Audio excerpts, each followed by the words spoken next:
Really just watching Iran and the situation over there. If that does escalate, you can bet your biscuits that things are going to play out very closely to the way that I have been talking about for a long time. A couple other things. Tuesday morning we had, so the Ripple deal, there's three things. Ripple finalized their case. There was another person that sued them for losses out of California that was filed in 2019 or something. That cements them. XRP is not a security. Now that case is over, we had UST or USAT come to market on Tuesday morning, which is Tether's compliant stablecoin here in the US. Pretty big deal. Bo Hines heads that up. Now I think they're in a position where they could, deleverage USDT and be okay doing so. I always thought that was kind of a pivot. Maybe I'm completely off. There's always been people that have flooded Tether, and Tether hasn't gone anywhere. It's been used to soak up US Treasuries.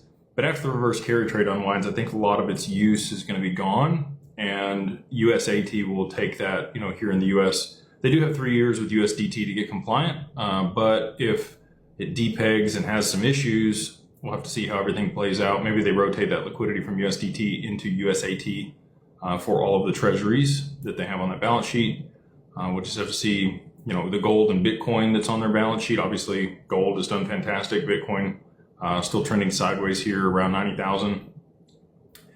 I think both of those are in for a big move to the downside. Again, I don't like to say that. I hope I'm wrong. I want people to make a bunch of money on gold and silver, but I do believe we're in for a pretty rough pullback.